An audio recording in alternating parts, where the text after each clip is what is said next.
नमस्कार मित्रांनो, स्वागत आहे तुमचं पुन्हा एका नवीन व्हिडिओमध्ये.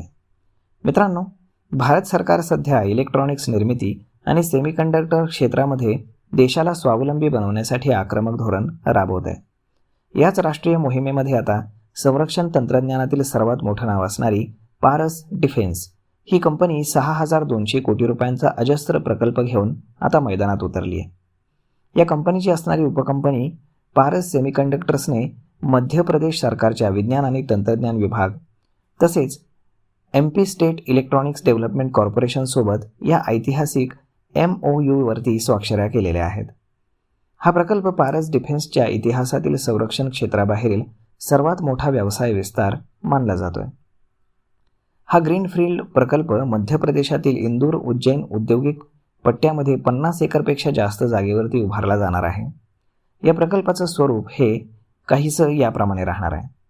हा प्रकल्प सेमीकंडक्टर वेफरची थेट निर्मिती करणार नाही, तर तयार चिप्सची असेंब्ली, अत्यंत हायटेक पॅकेजिंग, त्यानंतर टेस्टिंग आणि व्हॅलिडेशन यांच्यासारखी अत्यंत गुंतागुंतीची आणि तांत्रिक कामं करणार आहे. या केंद्रामध्ये 3D इंटिग्रेशन, त्यानंतर 2.5D आणि 3D advance packaging, hybrid bonding, त्यानंतर ultra high density fan out packaging, chiplets integration, wafer bumping आणि फ्लिप चिप असेंब्ली यांच्यासारखी अत्याधुनिक तंत्रज्ञानं विकसित केली जाणार आहेत. आर्टिफिशियल इंटेलिजन्सच्या हाय परफॉर्मन्स कम्प्युटिंग, इलेक्ट्रिक वाहनं, त्यानंतर टेलिकम्युनिकेशन्स, एरोस्पेस आणि अत्याधुनिक लक्झरी उपकरणांमध्ये वापरल्या जाणाऱ्या हाय एंड चिपसाठी ही OSAT सुविधा अत्यंत महत्त्वाची ठरणार आहे.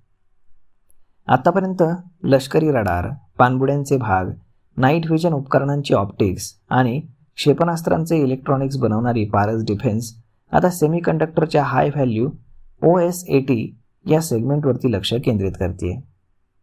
तज्ज्ञांच्या मते जागतिक पातळीवरती सेमीकंडक्टर चिप्सच्या मूळ वेफर निर्मितीपेक्षा त्याच्या ॲडव्हान्स पॅकेजिंगला आणि चाचणीला म्हणजेच टेस्टिंगला प्रचंड मागणी आहे.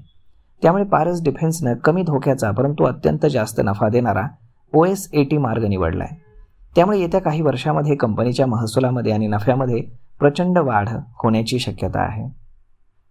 आता कंपनीचा जो काही महसूल आहे, जे काय बॅलन्स शीट आहे, त्याच्यावरती जर आपण नजर टाकली तर चौथ्या तिमाहीचा जो महसूल आहे तर तो 171 कोटी रुपये आहे. ऑपरेटिंग प्रॉफिट EBITDA हा 43 कोटी रुपये, तर नेट प्रॉफिट हा 39 कोटी रुपये. ऑपरेटिंग मार्जिन हे स्थिर आणि मजबूत 25% पाहायला मिळते. कंपनीचे जे कर्ज आहे तर ते केवळ 0.04% वरती शिल्लक आहे आणि कंपनीकडे रोख शिल्लक 119 कोटी रुपये शिल्लक आहे. वर्किंग कॅपिटल हे 476 कोटी रुपये आहे.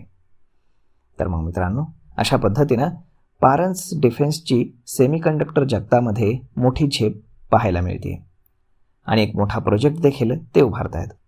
तर मग यावरती आपलं मत काय हे तुम्ही आम्हाला कमेंट करून नक्कीच सांगा. आणि जर हा व्हिडिओ तुम्हाला आवडला असेल तर आपल्या जवळच्या मित्रमंडळींसोबत देखील हा व्हिडिओ तुम्ही शेअर करायला विसरू नका. धन्यवाद.